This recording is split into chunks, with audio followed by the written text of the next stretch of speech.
Sa pagkakataong ito ay makakausap po natin si Presidential Communications Operations Office Secretary Sunny Coloma. Live po mula sa Malacanang. Magandang gabi po, Secretary Coloma. Magandang gabi naman sa iyo, Cathy, at sa lahat ng ating taga-subaybay. Secretary Coloma, ano po ang general sentiment o mood sa palasyo matapos maganap nga itong makasaysayang paglagda ng framework agreement? Lubos na kagalakan ang aking naramdaman nung ako'y sumaksi sa makasaysayang paglagda ng framework agreement on the Bangsamoro. Napakaraming sumaksi dito, kasama na ang ating mga kapatid mula sa Kanda Mindanaoan, at ang lahat sa kanila ay nagpahiwatig ng kanilang tuwa at kagalakan na pagkatapos ng mahabang panahon ay humantong tayo sa isang kasunduan na maaring maging daan sa pangkalahatang kapayapaan at kaayusan sa buong Kamindanaoan. Ano po ang kahalagahan, Secretary Coloma, nitong kauna-unahang pagtungtong naman ni MILF Chief Murad Ibrahim sa Malacanang? Ito ay simbolo ng panunumbalik ng pagtitiwala sa pamahalaan, simbolo ng katatagan ng ating demokrasya, simbolo ng progreso na natamo na sa daan tungo sa kapayapaan na pagkatapos ng maraming dekada, pagkatapos ng mahabang panahon ng tunggalian na gumamit ng karahasan sa larangan ng digmaan, ay nagkita sa negotiation table ang magkabilang panig at nagkaisa na isusulong ang katahimikan, isusulong ang progreso at pagtutulungan yung pagtatatag ng isang autonomous political entity na ang tawag ay Bangsamoro, na pwede ito maging batayan para sa pagkakaisa ng ating mga kapatid sa Kamindanaoan at ang pagtapos sa mahabang panahon ng pagtutunggalian. Secretary Coloma, bubuo nga po ng isang transition commission ang ating pamahalaan para dito sa Bangsamoro region. Sino-sino po ang kabilang dito sa commission na ito? Ayon po sa framework agreement, ay mag-i-issue ng executive order ang ating Pangulo upang buuin ang Bangsamoro Transition Commission. Bubuuin po ito ng 15 kasapi, 7 po ay nominees ng Philippine government at 8 naman ay nominado ng MILF. At lahat po ng mga kasaping ito ay manggagaling sa hanay ng mga Bangsamoro. Ang kanila pong mahalagang tungkulin ay mag-akda ng isang basic law or bagong organic act ng Bangsamoro. Ito po ay susumitin nila sa ating Pangulo. Kapag naging katanggap-tanggap po ay ise-certify naman po ng Pangulo sa 2 kamara ng Kongreso. At kapag napagkasunduan po sa Kongreso, ihahain po ito sa mga mamamayan ng Bangsamoro para magkaroon ng ratifikasyon sa isang plebisito.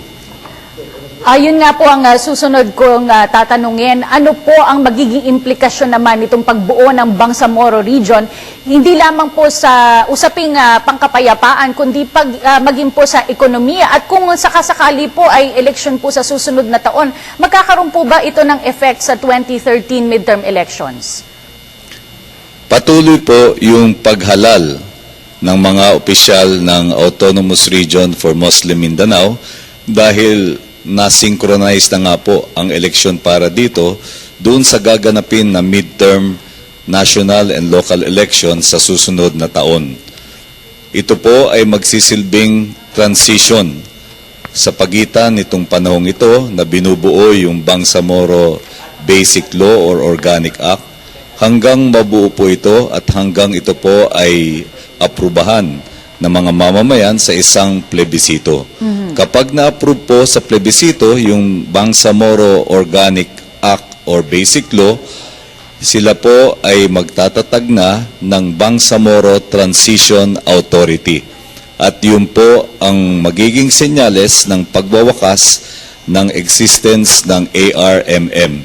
Yung pong Bangsamoro Transition Authority naman ang mangangasiwa sa pagdaraos ng Bangsamoro Legislative Assembly elections at sa tuloy-tuloy na pagbuo ng bagong pamahalaan. Yan po ang mga hakbang na susunod pagkatapos po magkaroon ng ratifikasyon sa isang plebisito ng Bangsamoro Organic Act. Secretary Coloma, what time frame are we looking at? Gaano po tatagal bago makumpleto itong talagang pagbubuo nitong Bangsamoro Region? Kasi marami pa po ngang kailangang gawin itong Transition Committee. Doon po sa nabuong kasunduan, yung framework agreement na nilagdaan kaninang hapon, malinaw po sa magkabilang panels ng Government of the Philippines at MILF na ang timetable po ay matapos ang lahat ng prosesong ito sa loob po ng administrasyon ni Pangulong Benigno S. Aquino III sa makatuwid. Kailangan pong makumpleto ang lahat ng hakbang na hindi lalampas sa ika-30 ng Hunyo 2016. At kung maaari ay bago pa sumapit ang petsang ito, ay nakumpleto na ang lahat ng proseso na hahantong sa pagkakaroon ng Bangsamoro Autonomous Political Entity.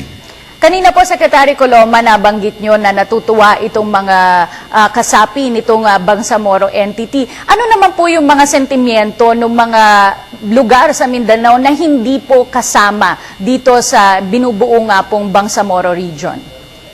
Hindi maiiwasan, Kati, no, na merong mga sektor, merong mga individual o mga leader na maaaring maghayag ng opinyon na hindi lubusang sumasang-ayon sa napagkasunduan ng framework agreement.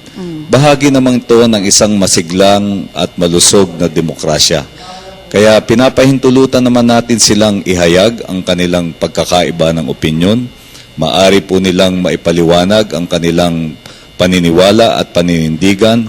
Magkaroon po sana tayo ng isang masiglang diskusyon para mas maging malinaw sa ating mga kababayan kung ano ang dapat na patunguhan ng ating mga kasalukuyang pagpupunyagi na matamo ang pangmatagalang katahimikan at kaayusan sa Mindanao.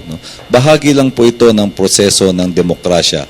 Nananalig po tayo na ang katalinuhan at ang pagiging makatwiran ng mga mamamayan ay hahantong din sa kanilang pagsang-ayon sa framework agreement at sa mga partikular na detalye na ibabalangkas doon sa bubuing Bangsamoro Organic Act or Basic Law.